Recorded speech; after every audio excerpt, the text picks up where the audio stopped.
Halo semua, kembali kita belajar tentang administrasi infrastruktur jaringan dari bab 2 yaitu tentang jenis-jenis routing.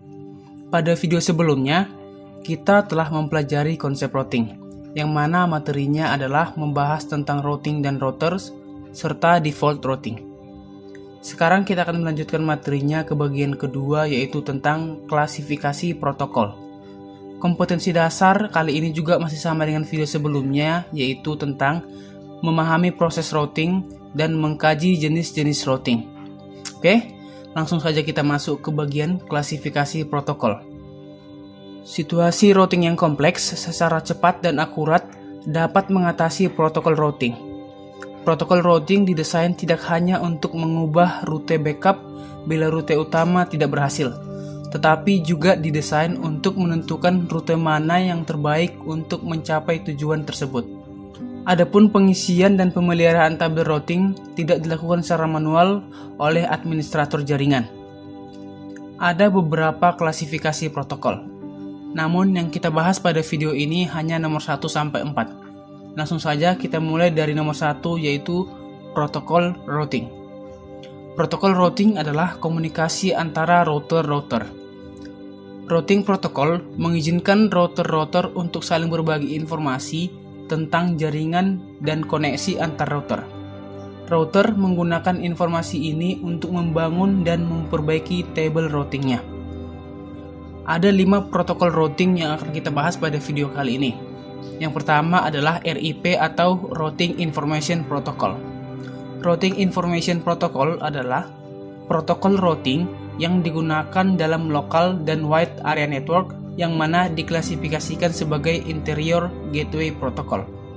Protokol ini juga menggunakan routing vektor jarak algoritma. Sekarang kita masuk pada cara kerja protokol ini. Jika rute sudah ada, metrik terkecil akan diambil sebagai acuan. Rute melalui suatu gateway akan dihapus jika tidak ada update dari gateway tersebut dalam waktu tertentu. Khusus untuk gateway, RIP akan mengirimkan update routing pada alamat broadcast di setiap network yang terhubung. Host mendengar pada alamat broadcast jika ada update routing dari gateway. Host akan memeriksa terlebih dahulu routing table lokal jika menerima update routing. Jika rute belum ada, informasi segera dimasukkan ke routing table.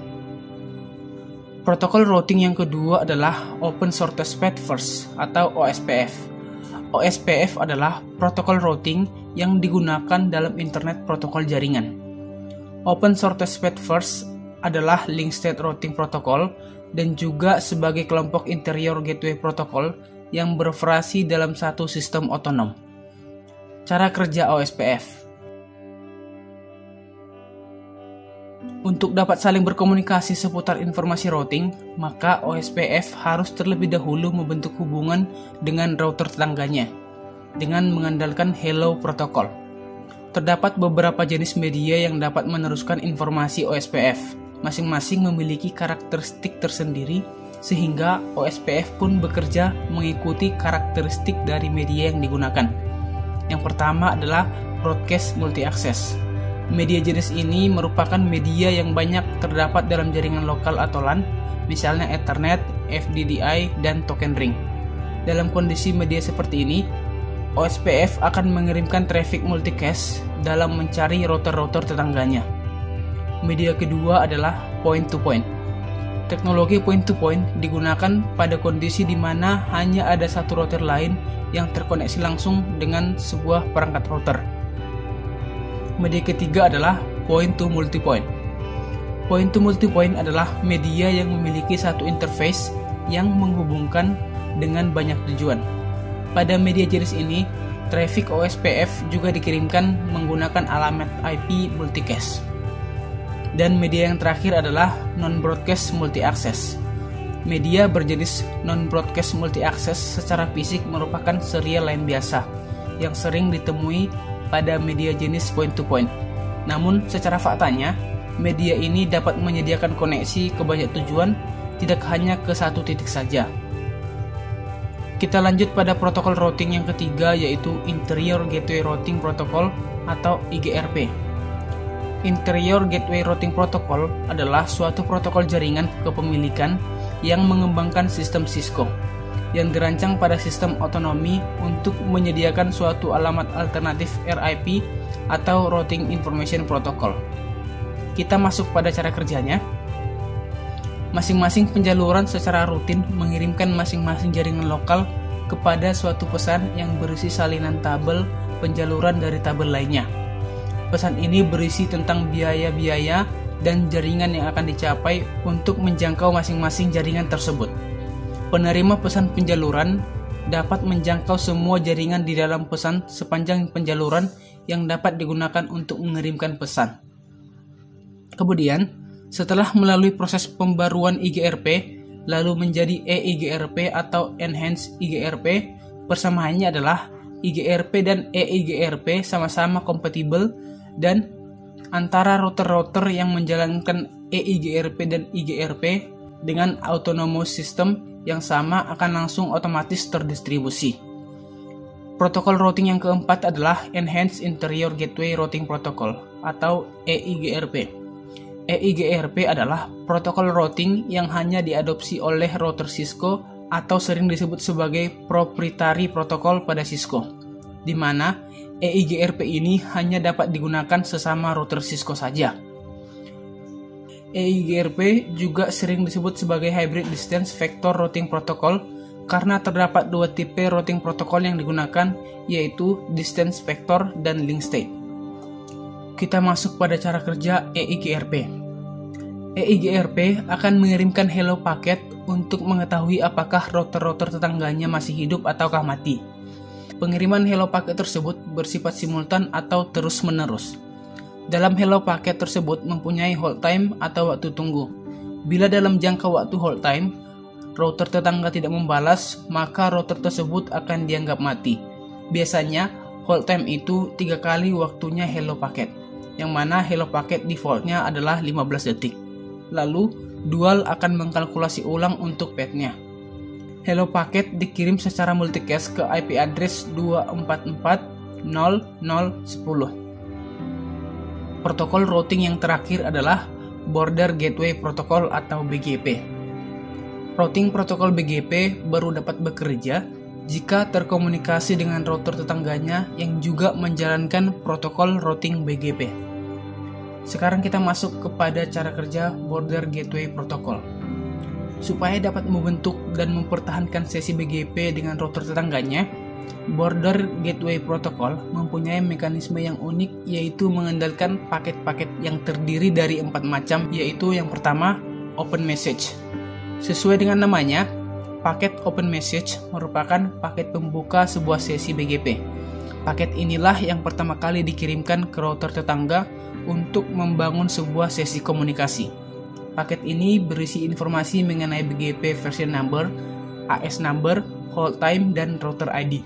Yang kedua, Keep Live Message. Paket Keep Live berfungsi untuk menjaga hubungan yang telah terbentuk antara kedua router BGP.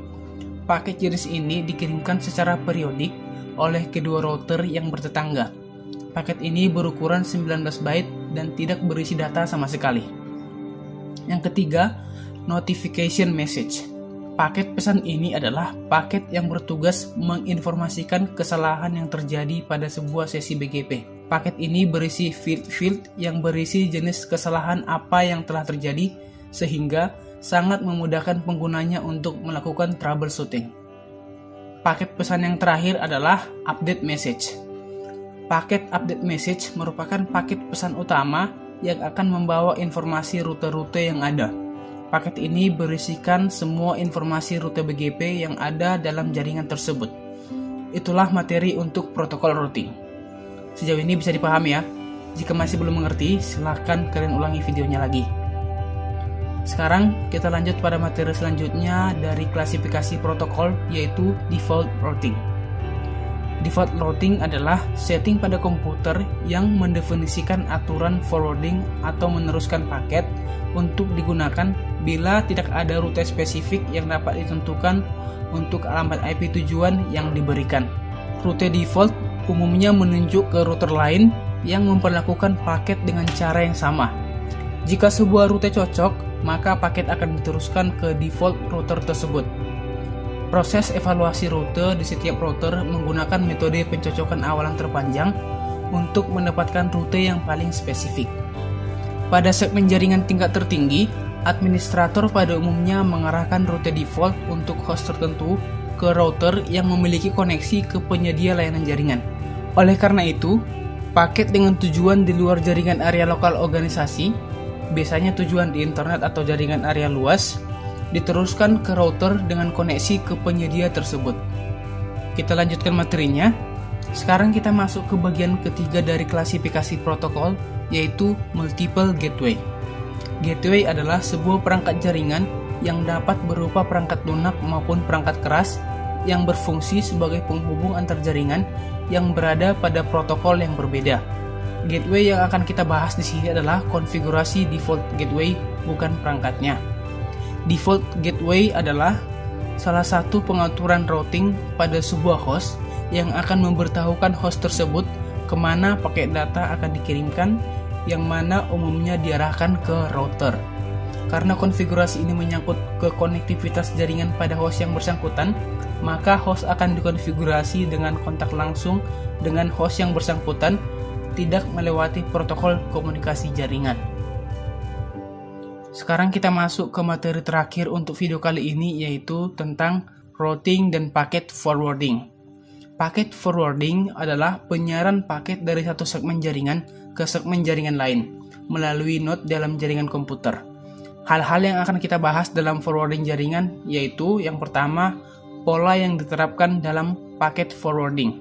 Ada 3 pola yang diterapkan dalam packet forwarding, yaitu yang pertama adalah pola forwarding unicast. Seperti pada gambar ini, dia hanya terhubung pada satu saja. Yang kedua adalah pola multicast forwarding, yaitu terhubung ke lebih dari satu. Dan yang ketiga adalah pola penyiaran siaran, yaitu terhubung ke semua. Yang kedua, tujuan routing dan packet forwarding. Tujuannya adalah untuk memungkinkan komputer remote, yaitu komputer yang berada pada jaringan internet, untuk dapat terhubung ke komputer atau layanan tertentu yang berada pada jaringan lokal atau LAN. Yang ketiga adalah aplikasi atau layanan port forwarding. Aplikasi atau layanan yang umum diimplementasikan dengan port forwarding yaitu web server, yaitu HTTP ataupun HTTPS, Secure Shell atau SSH, File Transfer Protocol Server atau FTP, dan Remote Desktop Protocol atau RDP. Yang terakhir adalah type port forwarding. Ada beberapa tipe port forwarding, yaitu port forwarding lokal. Jenis ini yang paling umum dari port forwarding, digunakan untuk meneruskan data dari aplikasi klien lain yang berjalan pada jaringan yang sama sebagai Secure Shell Client. Yang kedua, Remote Port Forwarding. Remote Port Forwarding memungkinkan pengguna terhubung dari satu sisi server menggunakan tunneling seperti SSH, VPN, atau yang lainnya ke layanan jaringan remote yang terletak di sisi klien. Yang ketiga dan terakhir adalah Dynamic Port Forwarding. Dynamic Port Forwarding sama halnya dengan Remote Port Forwarding, namun pada Dynamic Port Forwarding dapat mengirimkan atau menerima data ke satu atau banyak server tujuan. Sekian materi kita untuk kali ini. Klasifikasi protokol akan dilanjutkan pada video selanjutnya. Jika ada yang kurang dimengerti, silahkan ditanyakan. Terima kasih.